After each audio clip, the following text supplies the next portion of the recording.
యోహాను సువార్త 3వ అధ్యాయము మొదటి నుండి మనం ధ్యానించుకున్నట్లయితే, యోహాను సువార్త 3వ అధ్యాయము మొదటి నుండి. యూదుల అధికారి అయిన నికోదేమును పరిసయుడొకడుండెను. అతడు రాత్రి యందు ఆయన యొద్దకు వచ్చి, బోధకుడా, నీవు దేవుని యొద్ద నుండి వచ్చిన బోధకుడవని మేమెరుగుదుము. దేవుడు అతనికి తోడయుంటేనే గాని నీవు చేయుచున్న సూచక్రియలను ఎవడునూ చేయలేడని ఆయనతో చెప్పెను. అందుకు యేసు అతనితో, ఒకడు క్రొత్తగా జన్మించితేనే కాని అతడు దేవుని రాజ్యమును చూడలేడని నీతో నిశ్చయముగా చెప్పుచున్నాను అనెను. అందుకు నికోదేము, ముసలివాడైన మనుష్యుడు ఎలాగ జన్మింపగలడు? రెండవ మారు తల్లి గర్భమందు ప్రవేశించి జన్మింపగలడా అని ఆయన అడుగగా, యేసు ఇట్లనెను, ఒకడు నీటి మూలముగాను ఆత్మ మూలముగాను జన్మించితేనే కానీ దేవుని రాజ్యంలో ప్రవేశింపలేడని మీతో నిశ్చయముగా చెప్పుచున్నాను. ప్రభునందు ప్రియమైన దేవుని బిడ్డలారా, యూదులు అధికారి అయినటువంటి నికోదేము అనేటువంటి పరిసయుడు, నికోదేము అనేటువంటి ఒక పెద్ద మనిషి ప్రభు అయిన యేసుక్రీస్తు వారి యొద్దకు రాత్రివేళ వచ్చి యేసు ప్రభు వారిని ఈ విధంగా అంటూ ఉన్నారు, నీవు దేవుని యొద్ద నుండి వచ్చిన బోధకుడు అని మేము ఎరుగుదుము. దేవుడు అతనికి తోడై ఉంటేనే గాని నీవు చేయుచున్న సూచక్రియలు ఏ మనుషుడు చేయలేడు. నీవు గుడ్డివారి కన్నులు, మగవారికి మాటలు, చెవిటివారికి వినికిడి, చనిపోయిన వారిని లేపుతున్నావు. ఇన్ని అద్భుతాలు, ఇన్ని సూచక్రియలు చేయడం అంటే మామూలు వ్యక్తికి ఇది సాధ్యం కాదు. దేవుడు తోడై ఉంటే తప్ప ఎలాంటి సూచక్రియలు ఎవడు చేయలేడు. అలాంటి సూచక్రియలు నువ్వు చేస్తున్నావు అన్నప్పుడు యేసుక్రీస్తు ప్రభువారు యూదులు అధికారి అయిన నికోదేముతో చెప్తున్న మాట, అతనితో అంటున్న మాట, యేసు అతనితో, ఒకడు క్రొత్తగా జన్మించితేనే కానీ అతడు దేవుని రాజ్యమును చూడలేడని నీతో నిశ్చయముగా చెప్పుచున్నాను అనెను. నికోదేముకి యేసు ప్రభువారికి మధ్య జరిగినటువంటి ఈ సంభాషణలో ఆయనేమో, నికోదేమేమో ఏమంటున్నాడు? నీవు చేయుచున్న సూచక్రియలు దేవుడు తోడై ఉంటే తప్ప ఎవడు చేయలేడు అని యేసుప్రభు వారిని అంటున్నాడు నికోదేము. యేసుక్రీస్తు వారేమో సూచక్రియల ప్రస్తావన కంటే కూడా, నిజమే ఇది నాకు దేవుడు తోడై ఉన్నాడు అందుకే నేను ఇలా చేస్తున్నాను అని చెప్పట్లేదు. ఇక్కడ ఆయన మరొక అంశాన్ని నికోదేముతో చెప్తున్నాడు. క్రొత్తగా జన్మించితేనే, క్రొత్తగా అన్న దగ్గర క్రింద ఫుట్ నోట్లో పైనుండి, క్రొత్తగా జన్మించితేనే కానీ అతడు దేవుని రాజ్యమును చూడలేడని నీతో నిశ్చయముగా చెప్పుచున్నాను. ఇక్కడ మనం ప్రియమైన దేవుని బిడ్డలారా, నికోదేము అనేటువంటి ఈ పరిసయుడు, ఈ యొక్క యూదుల అధికారి, ఈ యూదుల యొక్క ఇతడు బోధకుడని కూడా రాసి ఉంది క్రిందే. ఇశ్రాయేలుకు బోధకుడు అయ్యుండి వీటిని ఎరుగవా అంటాడు 10వ వచనంలో. అతడు ఇశ్రాయేలీలకు బోధకుడు, యూదులకు అధికారి, బోధకుడు, అధికారి. అలాంటి హోదా కలిగినటువంటి వ్యక్తి యేసుప్రభు దగ్గరికి వచ్చి మాట్లాడిన మాటలు, ఇదొక విశిష్టమైనటువంటి అధ్యాయము. ఈ 3వ అధ్యాయములో చాలా శక్తివంతమైన మాటలు ప్రభు అయిన యేసుక్రీస్తు వారు మాట్లాడారు.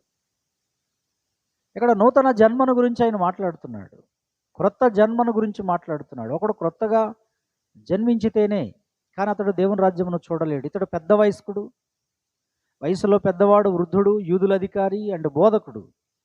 ఆయనకు చెప్తున్నాడు, ఒకడు క్రొత్తగా జన్మించాలి, శుచిక్రియలు కాదు, క్రొత్తగా జన్మించితేనే కానీ అతడు దేవుని రాజ్యంలోనికి వెళ్ళలేడు, అతడు దేవుని రాజ్యమును చూడలేడు. ఈ భూమి మీద పుట్టిన ప్రతి వారు తల్లిదండ్రుల పోలికలను, స్వభావమును పిల్లలు కలిగి జన్మిస్తారు. అలాగే క్రొత్త జన్మలో దేవుని పోలికలు, ఆయన స్వభావముతో మనము జీవించుటయే నూతన జన్మ. క్రొత్త జన్మ అనేటువంటి బోర్న్ అగైన్లో, ఈ క్రొత్త జన్మ అనే అనుభవములో దేవుని పోలికలు, దేవుని స్వభావం కలిగి జన్మించటం, ఇది నూతన జన్మ. ఇటువంటి అనుభవంలోనికి రావడం, ఇటువంటి స్థితిలోనికి రావడం. అందుకని ఆయన చెప్పాడు, ఇప్పుడు క్రొత్తగా జన్మించితేనే కానీ అతడు దేవుని రాజ్యమును చూడలేడు. క్రొత్త జన్మ అనగానే ఆయన ప్రశ్నించాడు మళ్ళీ, ముసలివాడైన మనుషుడు ఎలా జన్మిస్తాడు? రెండవ మారు తల్లి గర్భమందు ప్రవేశించి జన్మిస్తాడా? ఇది మళ్ళీ రెండోసారి జన్మించడం జరుగుతుందా? నేను మళ్ళీ చనిపోయి మళ్ళీ మా తల్లి గర్భంలో నుంచి మళ్ళీ వస్తానా అనేటువంటి ఒక పునర్జన్మ సంబంధమైనటువంటి విషయాన్ని ఆయన ప్రస్తావించాడు. ఎందుకంటే ఆనాడు ఐగుప్తీయులకు కూడా కొన్ని ఐగుప్తు దేశంలో ఉన్నటువంటి ఈజిప్టు ప్రజలకు ఒక నమ్మకం ఉండేది, పునర్జన్మ నమ్మకం ఉంది. అందుకని వాళ్ళు పిరమిడ్లు నిర్మించుకున్నారు అనేది చరిత్రలో మనం చూస్తున్న సత్యం. చాలా పిరమిడ్లు ఉన్నాయి. ఆ పిరమిడ్లలో వాళ్ళు చనిపోయిన తరువాత మళ్ళీ ఇంకొకసారి పుడతారు. కాబట్టి ఇక్కడ ఆ చనిపోయినటువంటి ఆ రాజుల దేహాలని, ఆ రాజుల్ని వాళ్ళు మమిఫికేషన్ చేసి వాళ్ళను భద్రపరిచి సుగంధద్రవ్యాలతో చేసి ఆ మమిఫికేషన్ చేసి దాంట్లో పెట్టడం జరుగుతుంది. ప్రియమైన దేవుని బిడ్డలారా, మనం చూసినప్పుడు వాళ్ళు ఏదైతే సంపాదించుకున్నారో వాళ్ళకే వెండి బంగారం అవన్నీ ఉన్నాయి, ఆ పెట్టెల్లో భద్రపరిచి వాళ్ళకి సంబంధించినవన్నీ కూడా మళ్ళీ ఇంకొక జన్మలో ఆ వ్యక్తి, మరొక జన్మలో ఆ వ్యక్తి పేదవాడుగా పుట్టకూడదు, మళ్ళీ వాడు గొప్ప ధనవంతుడిగా పుట్టాలన్నట్లుగా వాళ్ళు చేసేవాళ్ళు ఈజిప్షియన్స్ నమ్మకం అది. అలాగే భారతదేశంలో కూడా మనిషి ఈ జన్మలో మానవ జన్మ అయితే మళ్ళీ ఇంకొక 7 జన్మలు ఉన్నాయి. ఆ 7 జన్మల అనంతరం అతడు మోక్షానికి చేరతాడు అనేటువంటి పునర్జన్మ సంబంధమైన సిద్ధాంతం మన దేశంలో కూడా ఉంది. అటువంటి నమ్మకాన్ని మన భారతీయులు కూడా కలిగి ఉన్నారు. కానీ క్రైస్తవులకి యేసుప్రభు వారు చెప్పింది ఏంటంటే, యేసుప్రభు నమ్మినటువంటి వారికి చెప్పిన మాటలు ఏమిటంటే అద్భుతమైనటువంటి మాటలు ఇక్కడ చెప్పబడ్డాయి. క్రొత్త జన్మ గురించి చెప్పబడింది. మళ్ళీ ఇది ఇంకొకసారి పుడతాము అనేటువంటి విషయం కాదు. ఇది ఈ పునర్జన్మ సంబంధమైన విషయం కాదు. ఇది ఇంకొక జన్మ ఉంది, 7 జన్మలు ఉన్నాయి అనేది కాదు. ఇక్కడ ఒకసారి మనం పుట్టిన తర్వాత, తల్లి గర్భం నుంచి భూమి మీదకి వచ్చిన తర్వాత మన జీవన విధానంలో మార్పు చెందటం గురించి ఈ మాట, ఈ అధ్యాయం చెప్పబడింది. దీని యొక్క నిర్వచనం ఏమిటి? క్రొత్త జన్మ యొక్క నిర్వచనం ఏమిటంటే, దేవుని యందు విశ్వాసం ఉంచిన పాపి అయిన మనుష్యుడు క్రొత్త స్వభావమును పొందుటయే తిరిగి జన్మించుట లేదా క్రొత్త జన్మ అని దాని అర్థం. దేవుని యందు విశ్వాసం ఉంచిన ఒక పాపి అయిన మనుష్యుడు దేవుని యందు విశ్వాసం ఉంచుట ద్వారా, యేసుక్రీస్తును రక్షకుడిగా అంగీకరించటం ద్వారా తన బ్రతుకును మార్చుకుని బ్రతుకుటయే, జీవించుటయే క్రొత్త జన్మ. ఇక్కడ చెప్పింది అది. అంతేగాని మళ్ళీ మనం ఇంకేదో ఇంకొక జన్మ ఇంకొకటి ఉంది, మనిషి ఇప్పుడు ఈ జన్మలో పుట్టాము మళ్ళీ ఇంకొక జన్మ ఉంది అనేటువంటి అర్థం ఇక్కడ ఇవ్వట్లేదు. దాని యొక్క భావం అది కాదు. ఒకసారే మనం జన్మించాం, కానీ ఇక్కడుండగానే మనం ఈ భూమి మీద ఉన్న 60, 70, 80 సంవత్సరాల ఈ జీవితంలో మాత్రమే మనము మన పాప స్వభావాన్ని విడిచి ఒక నూతనమైనటువంటి జీవితాన్ని కలిగి ఉండటమే బోర్న్ అగైన్గా లేదా క్రొత్త జన్మగా బైబిల్ తెలియచేస్తుంది తప్ప మరొకటి కాదు. అందుకే యేసుప్రభు వారు ఏం చెప్పారు? మత్తయి సువార్త 18వ అధ్యాయం 3వ వచనంలో, మీరు మార్పు నొంది బిడ్డల వంటి వారైతేనే కానీ పరలోక రాజ్యంలో ప్రవేశింపరు. అది యేసుప్రభు వారు చెప్పారు. మార్పు చెందటం, మార్పు చెంది బిడ్డల వంటి వారైతేనే పరలోక రాజ్యం, లేకపోతే లేదు. మార్పు చెందటం, ఒక పాప రోత బ్రతుకు నుండి, ఒక చెడు జీవితము నుండి ఈ భూమి మీద ఉండగానే అందులో నుండి ఇందులోకి రావడమే, అదే క్రొత్త జన్మ. పాపి అయిన మనిషి తన పాపము నుండి బయటకు వచ్చి నూతనంగా బ్రతకటం లేదా పరివర్తన చెందటం, దీన్నే క్రొత్త జన్మ అన్నారు. లేదా పైనుండి జన్మించుట లేదా తిరిగి జన్మించుట, ఇవన్నీ పర్యాయ పదాలు, సినానిమస్ వర్డ్స్ అంటారు వీటిని. ఇవి క్రొత్తగా జన్మించటం, పైనుండి జన్మించటం. పైనుండి అనే మాట ఇక్కడ రాసుంది. క్రొత్తగా జన్మించితేనన్న దగ్గర క్రింద ఫుట్ నోట్లో పైనుండి అంటే దేవుని చేత అది జరగాలి. తిరిగి జన్మించటం, ఇలాంటివన్నీ కూడా. కాబట్టి ఇవన్నీ పర్యాయ పదాలు. ప్రతి మనిషి పాపి, ఏ భేదం లేదు, అందరూ పాపం చేసి దేవుడు అనుగ్రహించు మహిమను పొందలేకపోతున్నారు అంటాడు రోమా 3:23లో. కాబట్టి ప్రతి మనిషి పాపి అయినప్పుడు ప్రతి మనిషి క్రొత్తగా జన్మించాలి, ప్రతి మనిషి నూతన జన్మలోనికి రావాలి. లేకపోతే ప్రతి మనిషి అలా నూతనమైనటువంటి క్రొత్త జన్మ అనుభవంలోనికి రాకపోతే వారు నశించి నరకమునకు వెళ్తారు. బైబిల్ తెలియజేస్తూ ఉంది, హెబ్రీయులకు రాసిన పత్రికలో ఒకమారే మరణించాలని దైవ నిర్ణయం, కానీ మరొక పరిస్థితి మనకు కలగకూడదు. 9వ అధ్యాయం హెబ్రీయులకు రాసిన పత్రిక 27వ వచనంలో మనుషులు ఒక్కమారే మృతి పొందవలెనని నియమింపబడిను, ఆ తరువాత తీర్పు జరుగును. మనుషుడు ఒక్కసారి మృతి చెందాలి, అలాగే ఒక్కసారే జన్మించాలి, ఒక్కసారే మృతి పొందాలి. రెండవ జన్మను గురించి చెప్పడం యొక్క ఉద్దేశం ఏంటంటే, రెండు జన్మలు ఉన్నాయి, రెండు మరణాలు ఉన్నాయి. దీనిని బట్టి మనం చూసినప్పుడు అందుకే ఒక్కసారి మానవ జన్మలో శారీరకంగా మనం పుట్టాలి. ఆ శారీరకమైనటువంటి జన్మలో నుంచి వచ్చినటువంటి మనం పాపులం కనుక పాప భూయిష్టమైనటువంటి ఈ లోకంలో ప్రత్యేకించబడి ప్రత్యేకంగా బ్రతుకుతూ పవిత్రమైన జీవితాన్ని జీవించడం ద్వారా, క్రీస్తును రక్షకుడుగా అంగీకరించడం ద్వారా నూతన జన్మలోనికి రావాలి. అలా నూతనంగా జన్మించిన వ్యక్తి మనిషి మళ్ళీ తరువాత అతడికి ఇక నిత్య నరక శిక్ష అనే దానిలోకి అతను వెళ్ళడు కూడా. ఎందుకంటే అతడు రక్షించబడిన వ్యక్తిగా ఉన్నాడు. కాబట్టి ప్రియమైన దేవుని బిడ్డలారు, క్రొత్తగా జన్మించకపోతే మనము నశించిపోతాము. క్రొత్తగా జన్మించకపోతే నశించిపోతాము. అందుకే క్రొత్త జన్మ అనే దాని గురించి ఆ పెద్ద మనిషికి నికోదేము గారికి యేసుప్రభువు వారు క్రొత్తగా జన్మించమని చెప్పాడు ఆయనకు. అతడు యూదులకు బోధకుడైనా సామాన్యుడైనా ఎవరైనా సరే, ఈ లోకంలో ప్రతి మనిషి ఏ మతానికి చెందినవాడైనా అయి ఉండొచ్చు, ఏ యొక్క సామాజిక వర్గానికి చెందినవాడైనా అయి ఉండొచ్చు. ప్రతి మనిషి ఎవ్వరునూ నశించటం దేవుని చిత్తం కాదు. అందరూ అంతటా మారు మనసు పొంది తమ బ్రతుకులను మార్చుకొని క్రొత్తగా జన్మించిన శిశువులాగా మారాలన్నది ఆయన యొక్క ఉద్దేశం, ఆయన యొక్క ఆలోచన. కనుక ప్రభునందు ప్రియమైన దేవుని బిడ్డలారా, ఏమంటున్నాడు ఇక్కడ? గలతీ పత్రిక 6:15 అంటాడు, క్రొత్త సృష్టి పొందుటియే గాని సున్నతి పొందుటి యందు ఏమీ లేదు, పొందకపోవటి యందు ఏమీ లేదు. క్రొత్త సృష్టి ఇదే కొత్త సృష్టి, క్రొత్త జన్మ అనేటువంటి మాటలు మనం చదువుతున్నాం. క్రొత్తగా జన్మించడం అనేటువంటి అంశాలు చదువుతున్నాం. పైనుండి అనేటువంటి మాటలు మనం చదివాం. అంటే దేవుని వల్లనే ఇది జరుగుతుంది. ఒక వ్యక్తి క్రొత్తగా జన్మించడం అనేది జరగాలి అని అంటే అది దైవ వాక్యం వల్ల, దేవుని వలన మాత్రమే సాధ్యం. యోహాను సువార్త 1వ అధ్యాయం 12వ వచనంలో అంటాడు, ఏమంటాడంటే, తను ఎందరు అంగీకరించిరో వారికి అందరికీ, అనగా తన నామమునందు విశ్వాసముంచిన వారికి దేవుని పిల్లలగుటకు ఆయన అధికారం అనుగ్రహించిన. ఎందరూ ఆయన అంగీకరిస్తారు, ఎందరూ యేసును అంగీకరిస్తారు, ఎందరూ యేసు నామమందు విశ్వాసం ఉంచుతారో, ఎందరూ ఆ తండ్రి అయిన దేవుని ఒప్పుకుంటారో వారందరూ దేవుని పిల్లలు అవ్వడానికి, ఆ మనుషులందరూ, ఆ పాపులైన మనుషులందరూ కూడా దేవుని పిల్లలు అవ్వడానికి అధికారం ఉంది. యాకోబు రాసిన పత్రిక 1వ అధ్యాయం 18వ వచనంలో కూడా అంటాడు. యాకోబు రాసిన పత్రిక 1వ అధ్యాయము 18వ వచనం, ఆయన తాను సృష్టించిన వాటిలో మనము ప్రథమ ఫలముగా ఉండునట్లు సత్యవాక్యం వల్ల మనలను తన సంకల్ప ప్రకారము కనెను. ఆయన పైనుండి మనల్ని కంటున్నాడు. పైనుండి మన బ్రతుకులను మార్చుట ద్వారా ఈ నూతన జన్మిస్తున్నట్టుగా మనం చదువుతున్నాం. 1 పేతురు 1వ అధ్యాయం 4వ వచనంలో కూడా మనం చదివినప్పుడు అక్కడ అంటున్నాడు, ఆయన తన విశేష కనికరము చొప్పున మనులను మరలా జన్మింపజేసెను. అది ఇక్కడే జరుగుతుంది.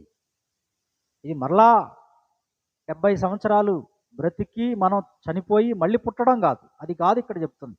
ఇక్కడ ఉండగానే ఆయన మరలా మనల్ని జన్మింపజేస్తున్న అనుభవాన్ని గురించి పేతురు గారు రాశాడు, యాకోబు గారు రాశాడు. కనుక పైనుండి మనం జన్మిస్తేనే పరలోకానికి చేరతాం, పరలోక రాజ్యానికి చేరతాం. లేకపోతే దేవుని రాజ్యాన్ని కోల్పోతాం. ఎఫెసీ పత్రిక 2వ అధ్యాయం 1వ వచనంలో కూడా అంటాడు. ఎఫెసీ పత్రిక 2వ అధ్యాయం 1వ వచనంలో, మీ అపరాధముల చేతను పాపముల చేతను మీరు చచ్చిన వారై ఉండగా ఆయన మిమ్మును క్రీస్తుతో కూడా బ్రతికించెను. ఆయన మనల్ని బ్రతికించటం లేదా జన్మింపజేయడం, ఈ వచనాల యొక్క అర్థం అదే. కాబట్టి క్రొత్త జన్మ ఎవరిస్తారు? మనల్ని క్రొత్తగా జన్మింపజేసేది ఎవరు అంటే తండ్రి అయిన దేవుడే. ఆయన ఆత్మ ద్వారా మనం జన్మించాలి. ప్రభు అయిన యేసుక్రీస్తు వారు ఈ భూమి మీద పుట్టినప్పుడు తల్లి అయినటువంటి మరియ గర్భంలో జన్మించేటప్పుడు పరిశుద్ధాత్మ కార్యం అక్కడ జరిగింది. ఆత్మ ద్వారా ఆయన జన్మించిన వాడిగా మనం చూస్తాం. కాబట్టి మనం కూడా ఈ లోకంలో ఉండగానే, శరీరాన్ని ధరించి ఉండగానే ఆత్మ కార్యము పైనుండి జరిగినప్పుడు ఆత్మ ద్వారా మనము జన్మిస్తాం, మన బ్రతుకులు మారతాయి. అందుకే యోహాను సువార్త 3వ అధ్యాయం 5-8 వచనాలు అంటున్నాడు, యేసు ఇట్లా నేను ఒకడు నీటి మూలముగాను ఆత్మ మూలముగాను జన్మించితేనే గాని దేవుని రాజ్యములో ప్రవేశింపలేడని మీతో నిశ్చయముగా చెప్పుచున్నాను. శరీర మూలముగా జన్మించినది శరీరమును, ఇప్పుడు శరీర మూలముగా మన తండ్రుల వల్ల మనము జన్మించాము. కానీ ఇక్కడ ఆత్మ మూలముగా జన్మించాలి, దేవుని మూలముగా జన్మించాలి, మనం నీటి మూలముగా జన్మించాలి. మన బ్రతుకులో పరివర్తన రావటమే క్రొత్త జన్మ. తీతుకు రాసిన పత్రిక 3వ అధ్యాయం 5వ వచనంలో అంటాడు, తీతుకు రాసిన పత్రిక 3వ అధ్యాయం 5వ వచనంలో, మనము నీతిని అనుసరించి చేసిన క్రియల మూలముగా కాక తన కనికరము చొప్పుననే పునర్జన్మ సంబంధమైన, ఇక్కడ రాసిన పునఃస్థితి స్థాపన సంబంధమైన స్నానము ద్వారాను పరిశుద్ధాత్మ మనకు నూతన స్వభావం కలుగుజేయడం ద్వారా మనం రక్షించను. అదుగో ఆయన ఇచ్చిన స్వభావమే ఇది క్రొత్త జన్మ అంటే. నూతన స్వభావమే క్రొత్త జన్మ. పరివర్తన చెందటమే క్రొత్త జన్మ. మార్పు చెందటమే క్రొత్త జన్మ.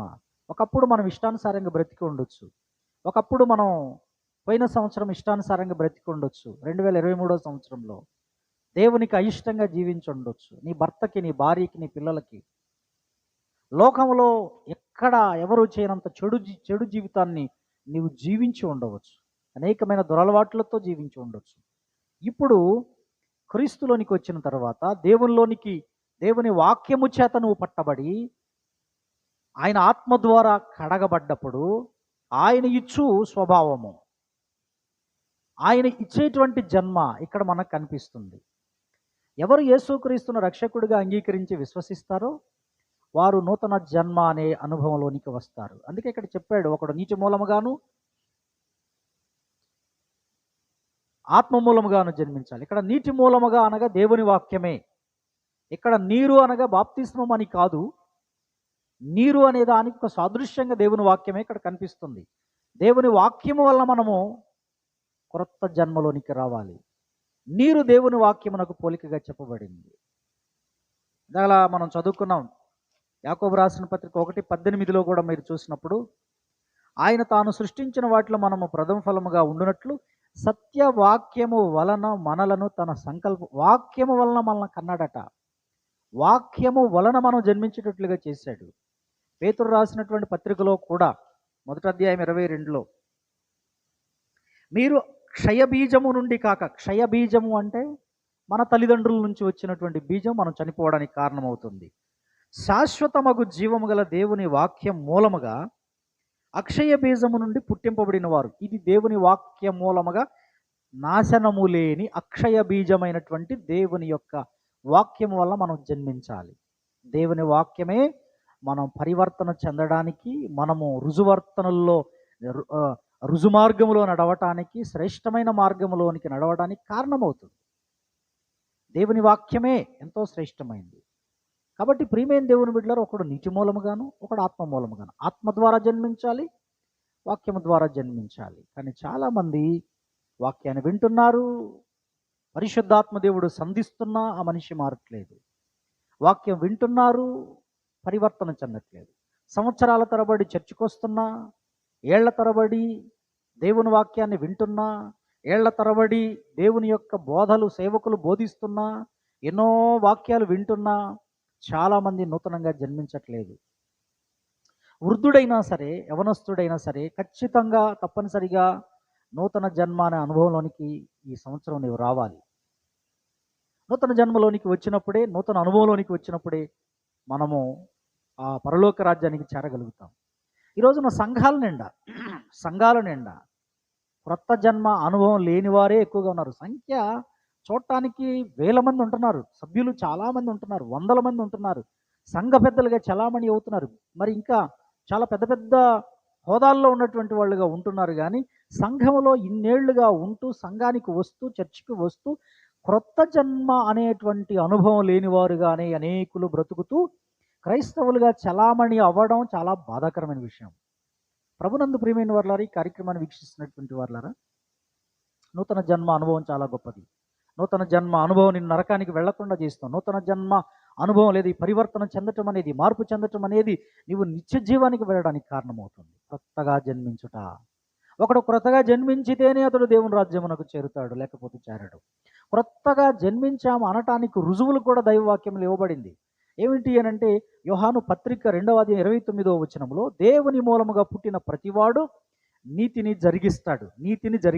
దేవుని మూలముగా, దైవవాక్యం మూలంగా, ఆత్మ మూలముగా జన్మించిన ప్రతివాడు, క్రొత్త జన్మ అనుభవంలోనికి వచ్చిన వాడు నీతిలో జీవిస్తాడు, నీతిని జరిగిస్తాడు. వాడు ఎంత మాత్రం కీడు చెయ్యడు, నీతిని జరిగిస్తాడు. అలాగనే 1 యోహాను పత్రిక 3:9 వచనంలో, ప్రతివానిలో ఆయన బీజము నిలుస్తుంది, ఆయన వాక్యము నిలిచి ఉంటుంది. కానీ ఈ రోజున చాలా మందిలో దేవుని వాక్యము లేదు. క్రైస్తవ సమాజంలో మనకు అది కనబడట్లా. రెండో విషయం ఇది. మూడో విషయం ఏంటంటే, యోహాను పత్రిక 4:7లో, ప్రతివాడు ఆయన ప్రేమిస్తాడు. దేవుని పట్ల ప్రేమ కలిగి, యేసుక్రీస్తు పట్ల ప్రేమ కలిగి, మనుషుల పట్ల ప్రేమ కలిగి బ్రతుకుతాడు. అది క్రొత్త జన్మలో ఉన్నటువంటి క్రొత్త జన్మ యొక్క అనుభవాలు. 1 యోహాను పత్రిక 5:1 ప్రతివాడు, క్రొత్తగా జన్మించిన ప్రతివాడు యేసుక్రీస్తుని నమ్ముతాడు. యేసే క్రీస్తుని నమ్ముతాడు. ఈ లోకానికి వచ్చిన రక్షకుడైనటువంటి యేసుక్రీస్తే క్రీస్తుని, యేసే క్రీస్తుని నమ్ముతాడు. అక్కడ రాస్తున్న స్పష్టంగా 1 యోహాను పత్రిక 5:1లో చక్కగా ఆ మాటను మనం చదువుతాం. యేసే క్రీస్తై ఉన్నాడని నమ్ము ప్రతివాడును దేవుని మూలముగా పుట్టి ఉన్నాడు. యేసే 2000 సంవత్సరాల క్రితం మనుషుల పాపముల కొరకు ప్రాణం ఇచ్చిన ఆ యేసే, దేవుడు పంపిన దైవకుమారుడు క్రీస్తుని ఎవరు నమ్ముతారో ఆ నమ్మినటువంటి వాడు, ఆ ప్రతివాడు దేవుని మూలంగా పుట్టినట్లుగా ఈ వాక్యంలో మనం చూస్తున్నాం. ఎంత స్పష్టంగా రాస్తుందో చూడండి. కాబట్టి ఇవన్నీ రుజువులు. 1 యోహాను పత్రిక 5:4లో ఏం రాస్తుంది? దేవుని మూలముగా పుట్టిన వారందరూ లోకమును జయించుదురు, లోకమును జయించిన విజయం మన విశ్వాసమే. దేవుని మూలముగా పుట్టినటువంటి లేదా క్రొత్త జన్మించిన వ్యక్తి, క్రొత్తగా ఒక పరివర్తన చెందిన వ్యక్తి, పైనుండి జన్మించిన వ్యక్తి లేదా తిరిగి జన్మించిన వ్యక్తి, ఈ పర్యాయ పదాలు నేను వాడటం వెనక ఇవన్నీ ఉన్నాయి కనుక నేను వాడుతున్నాను. అలాంటి వ్యక్తి, ఆ పుట్టిన వారందరూ కూడా లోకమును జయిస్తారు. లోకంలో ఏముంది అండి? లోకంలో శరీరాశ ఉంది, నేత్రాశ ఉంది, జీవపు డంబం ఉంది. ఇవన్నీ తండ్రి వలన పుట్టినవి కావు, లోక సంబంధమైనవి అంటాడు. 2:16 లోకంలో ఉన్నదంతా ఏంటంటే శరీర సంబంధమైన ఆశలు, కంటి సంబంధమైన, నేత్ర సంబంధమైన ఆశలు, జీవపు డంబం, డాంబికమైన జీవితం లేదా గర్విష్టి జీవితం.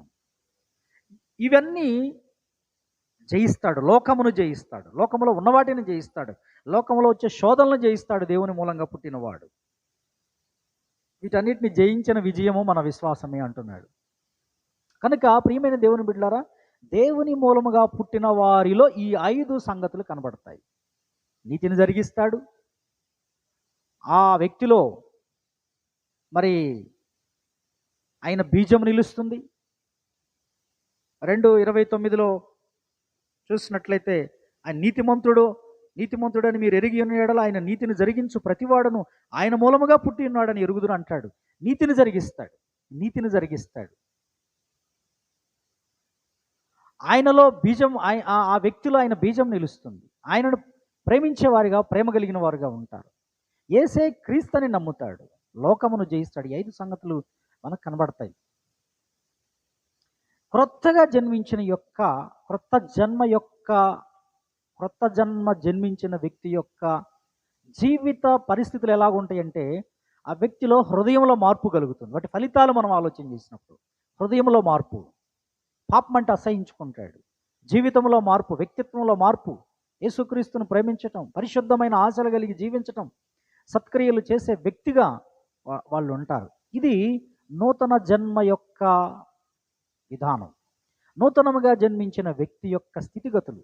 చాలామంది ఈ రోజున, అందుకే ఇదంతా విన్న తరువాత ప్రభునందు ప్రియమైన వారులారా, నువ్వు నూతనంగా జన్మించావా అనేది ఒక ప్రశ్న వేసుకోవాలి. చాలా ఏళ్ళుగా చర్చకు పోతున్నా, చాలా ఏళ్ళుగా మనం దేవుని మందిరానికి వెళ్తున్నాము, కానుక వేస్తున్నాము, ప్రార్థన చేయించుకుంటున్నాము పాస్టర్ గారితో. ఎవరైనా ఏదైనా హెల్ప్ చేస్తున్నా, కానీ నీవు క్రొత్తగా జన్మించావా? ఇది పాయింట్, ఇది ప్రశ్న. ఈ సంవత్సరంలో నువ్వు ప్రశ్నించుకో, నిన్ను నీవు స్వపరీక్ష చేసుకో. నేను క్రొత్తగా జన్మించాలి, నేను బ్రతుకును మార్చుకోవాలి, నా జీవితాన్ని మార్చుకోవాలి.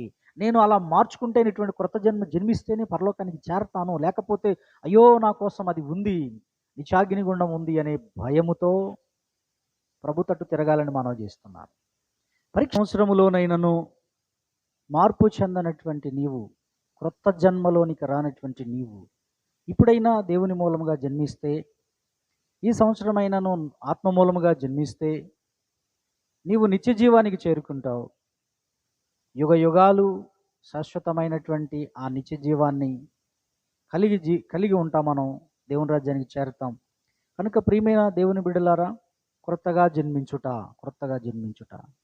క్రొత్త జన్మ అనే అనుభవంలోనికి నా ప్రియమైన దేవుని బిడ్డలారా, ఈరోజు ఈ కార్యక్రమాన్ని వీక్షిస్తున్న సంఘ బిడ్డలారా, మీలో ఇంకెవరైనా ఇంకా దేవుని మందిరానికి వస్తూ క్రొత్తగా జన్మించని వారిగా ఉన్నట్లయితే ఈ సమయంలో నువ్వెంతో ఆశీర్వదింపబడతావు.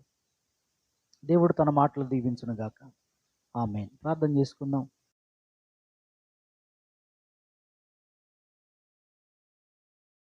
పరిశుద్ధుడైన మా తండ్రి, ఇదిగో నాయనా, ఈ కార్యక్రమాన్ని వీక్షిస్తున్న బిడ్డలందరూ నాయనా, వారు నూతన జన్మ అనుభవంలోనికి తీసుకుని రండి. ఎవరైతే రక్షించబడలేదో, ఎవరైతే నూతన జన్మలోనికి రాలేదో, వారు నూతన జన్మ అనుభవంలోనికి వచ్చే భాగ్యం దయచేయండి. వారు పరివర్తన చెందాలి, మార్పు చెందాలి నీ వాక్యాన్ని బట్టి, నీ ఆత్మను బట్టి నాయనా. ఎందుకంటే ఒకడు నీటి మూలముగాను ఆత్మ మూలముగాను జన్మించితేనే కానీ అతడు దేవుని రాజ్యంను చూడలేని మీ వాక్యం సెలవిస్తుంది. అటువంటి భాగ్యాన్ని బిడ్డలకు ప్రసాదించండి. మహిమ, ఘనత, ప్రభావాలు మీరు పొందుకునమని యేసుక్రీస్తు వారి పుణ్యనామములో ఈ ప్రార్థన అడుగుచున్నాను తండ్రి. ఆమేన్.